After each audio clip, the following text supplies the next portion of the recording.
Hello friends. मैं विशाल गौतम, आपका science teachers. मैं आपके सामने कुछ ऐसे इम्पोर्टेंट क्वेश्चंस लेके आया हूँ जो कि आपके एसएससी, रेलवे, एनडीए, एयरफोर्स, जितने भी अदर कॉम्पिटिटिव एग्जाम्स होते हैं आपके, उन सब के लिए ये क्वेश्चंस काफी हेल्पफुल व यूजफुल रहने वाले हैं। इन क्वेश्चनों को आप प्लीज ध्यान से देखिएगा और ध्यान से सुनिएगा। ये क्वेश्चंस आपको हर एक एग्जाम में काफी अच्छी तरीके से हेल्प करेंगे, इस बात की गारंटी मैं लेता हूं। और साथ ही साथ इन क्वेश्चनों को करवाना और आपको लंबे समय तक याद रखना या फिर आप इन चीजों को काफी अच्छी तरीके से एक लॉन्ग पीरियड ऑफ टाइम तक इसको आप अपने दिमाग में कैप्चर कैसे रख सकते हैं, इन सारी चीजों के ऊपर मैं आपको एनालिसिस करके देता हूं। प्लीज इन क्वेश्चनों को देखिएगा। क्वेश्चन नंबर फर्स्ट की ओर चलते हैं। क्वेश्चन नंबर फर्स्ट आपका क्या कहता है मेरे मित्रों? रेडियो एक्टिवता की खोज किसने की थी? इसको क्वेश्चन को याद रखने के लिए मैं आपको एक ऐसा ट्रिक और एक ऐसा कॉन्सेप्ट बताऊंगा कि इस क्वेश्चन को आप भूल नहीं सकेंगे। ठीक है, रेडियो, आपको पता है रेडियो में क्या चलते हैं? गाने चलते हैं और बहुत प्रकार की एक्टिविटीज को शो करता है। क्या रेडियो करता है? जब बकरा जो है रेडियो का गाना सुनता है तो क्या हो जाता है? ये एक्टिव हो जाता है। क्या हो जाता है दोस्तों? एक्टिव हो जाता है। आप इसको याद रख सकते हैं। रेडियो एक्टिवता की खोज किसने की थी? बैटेरल ने की थी। ठीक है दोस्तों, इसी प्रकार से एक क्वेश्चन और है। सेकंड क्वेश्चन की तरफ देखिए। चिकन पॉक्स के टीके की खोज किसने की थी? आपको बता देता हूं कि इसकी जो खोज की थी एंडेवर जेनर ने की। इसको याद रखने के लिए आपके सामने एक छोटा सा कॉन्सेप्ट कि एक बंदा है आपकी कॉलोनी में, ठीक है, या फिर कहीं भी है, तो उसकी क्या है? चिकन पॉक्स है। चिकन पॉक्स का खड्डे हो गए। ये जो खड्डे वाले जो व्यक्ति होते हैं, ये कौन सी मोटरसाइकिल को, कौन सी कार को चलाना पसंद करते हैं? एंडेवर कार व मोटरसाइकिल को चलाना ज्यादा पसंद करते हैं। ठीक है, इसी प्रकार से क्वेश्चन नंबर 3, परमाणु बम का आविष्कार किसने किया था? ठीक है, आपको पता है बड़े बड़े परमाणु बम होते हैं, इनको अपन काय में लेके जाते हैं? ऑटो के अंदर लेके जाते हैं। काय में लेके जाते हैं? ऑटो के अंदर रख के लेके जाते हैं, काफी अच्छी प्राइवेसी के साथ, एक अच्छे प्रोटेक्शन के साथ।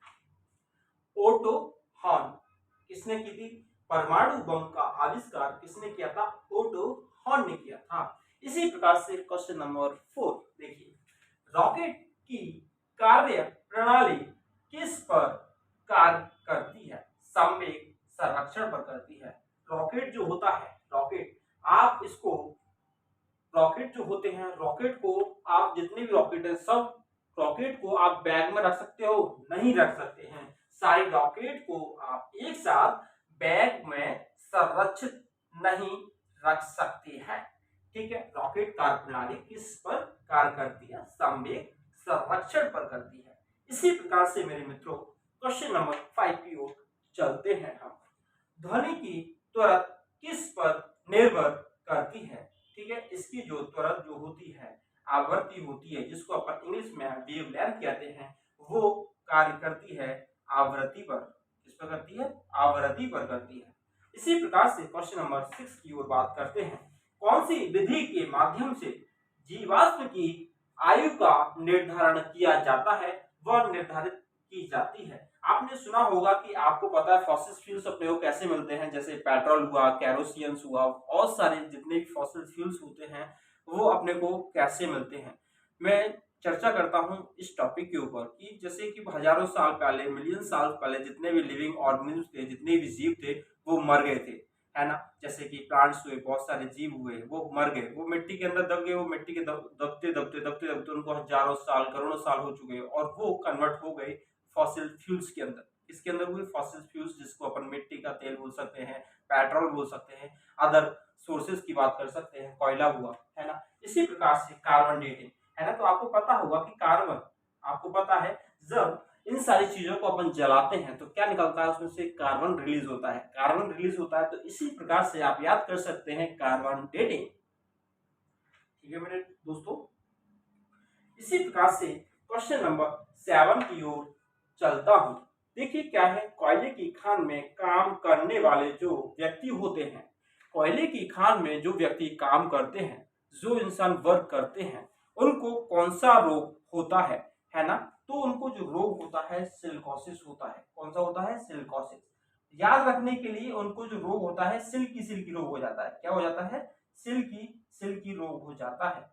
इसको याद रखने के लिए, थोड़ा सा रिलेट करने के लिए मैं आपको दे देता हूँ, जो कि आपको काफी लंबे समय तक याद रखे, मतलब याद रहेगा ये चीज, आप भूलोगे नहीं इतना जल्दी से इसको। ठीक है, इसी प्रकार से क्वेश्चन नंबर 8 की ओर बढ़ता हूँ।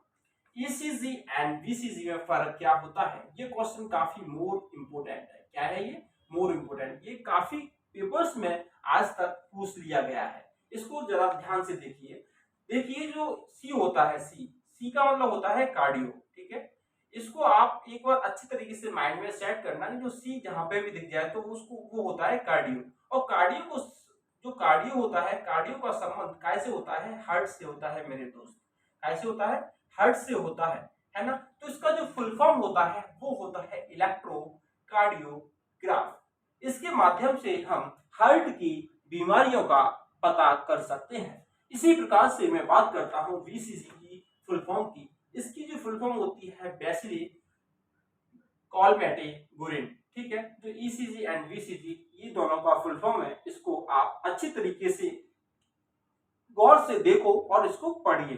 ठीक है, ब्रेल लिपि का उपयोग किसने किया था? ठीक है, जो ब्रेल लिपि थी, ब्रेल लिपि एक ऐसी विधि है, एक ऐसा एक कहते हैं कि एक ऐसी टेक्नोलॉजी मतलब बनाई गई कि जैसे जो इंसान आंखों से अंधे थे, जिस व्यक्ति को आंखों से कुछ दिख नहीं रहा था, जो व्यक्ति अपनी आंखों से कुछ देख नहीं सकते थे, तो एक वैज्ञानिक थे, उन्होंने कुछ ऐसा डिस्कवर किया।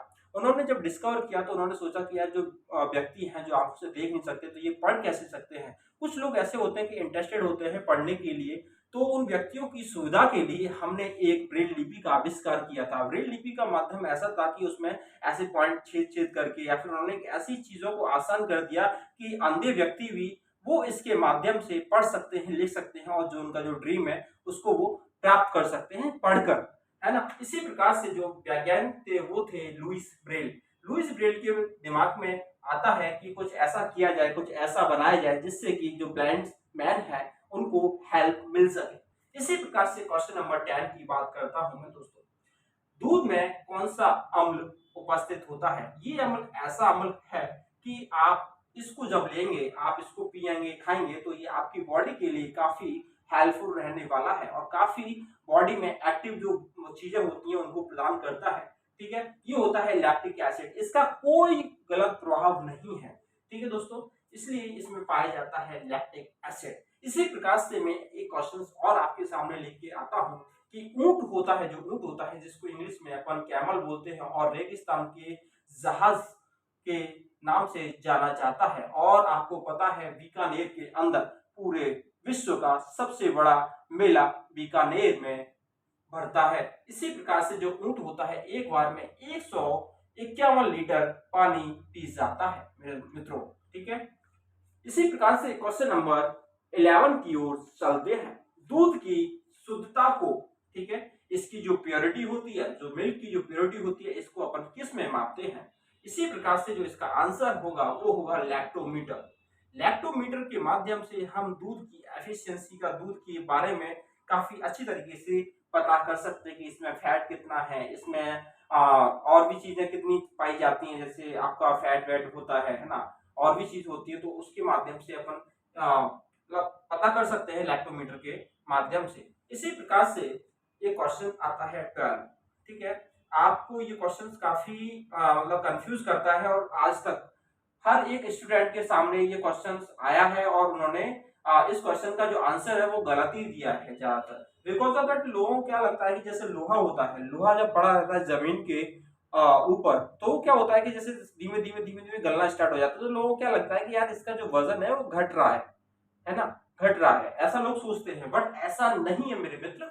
ये इसमें जो लोहे की जो वेट की जो एफिशिएंसी होगी वो इंक्रीज होगी। क्या होगी? इंक्रीज होगी। एफिशिएंसी जो होगी, जो वेट होगा, इसका जो वेट होगा वो इंक्रीज होगा, ना कि घटेगा मेरे दोस्त, ठीक है। इसी प्रकार से आपको मैं बताता हूँ ऑक्सीडेशन एंड रिडक्शन में अंतर क्या होता है, डिफरेंस की बात करता हूँ मैं, ठीक है दोस्त, डिफरेंस क्या होंगे, ठीक है। इसका जो हिंदी मीनिंग होता है ऑक्सीडेंट का, ऑक्सीडेशन का ये होता है उपचयन एंड रिडक्शन का जो मतलब होता है अपचयन, ठीक है। आज मैं आपको इस प्रकार से पढ़ा दूंगा कि आप इसको भूल नहीं सकते हैं। ये आपके ग्रुप डी और जो रेलवे के एग्जाम एनटीपीसी वगैरह होंगे इसके लिए काफी इंपोर्टेंट रहने वाला है ये क्वेश्चन, ठीक है दोस्त। इसको काफी अच्छी तरीके से देखिए। इसमें क्या होगा, ऑक्सीडेशन, ऑक्सी है ना, इसको रिलेट करो ऑक्सी, ऑक्सीजन क्या आएगी, अंदर आएगी, क्या आएगी, ऑक्सीजन अंदर आएगी मेरे मित्र, और जो हाइड्रोजन होगी वो बाहर निकलेगी, क्या होगा, हाइड्रोजन बाहर निकलेगी, ऑक्सीजन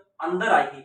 इसी प्रकार से आप जब ऑक्सीडेशन को याद रख सकते हैं तो रिडक्शन को याद करने में आपको ज्यादा परेशानी का सामना नहीं करना होगा। जस्ट इसका अपोजिट होता है रिडक्शन, ठीक है। रिडक्शन में देखिए क्या होता है, जिसका मतलब होता है अपचयन, ठीक है। रिडक्शन का मतलब होता है अपचयन, है ना। रिडक्शन से आप याद करो रिड्यूस होना किसी चीज का, रिड्यूस का मतलब होता है कम होना, किसी की जो मात्रा है वो कम हो रही है। हाइड्रोजन तो इसमें अंदर आएगी, क्या, हाइड्रोजन तो अंदर आएगी और ऑक्सीजन बाहर निकलेगी मेरे दोस्त, क्या होगा, ऑक्सीजन बाहर निकलेगी, हाइड्रोजन अंदर आएगी, ठीक है दोस्तों। ये मेरे कुछ 13-14 कुछ क्वेश्चंस थे। आपको ये क्वेश्चंस कैसे लगे, ठीक है, आप मेरे को प्लीज मेरे नंबर पर व्हाट्सएप करके बताओ कि मैं ऐसे क्वेश्चंस आपके लिए लेकर आऊं या नहीं। आपका जो लेवल है, इन क्वेश्चनों का जो लेवल है कैसा रहा, क्या रहा, आप मुझे मेरे व्हाट्सएप नंबर पर, आप मेरे कॉन्टेक्ट नंबर पर by the message, by the WhatsApp आप मुझे सेंड कर सकते हैं। और इंस्टाग्राम जो आईडी है मेरी विशाल गौतम के नाम से है, विशाल गौतम, ठीक है, 124@gmail.com, ठीक है दोस्तों। इसका एक बार आप स्क्रीनशॉट ले लीजिएगा या इसको लिख लीजिएगा, जैसा आप चाहते हैं कर सकते हैं दोस्तों, ठीक है।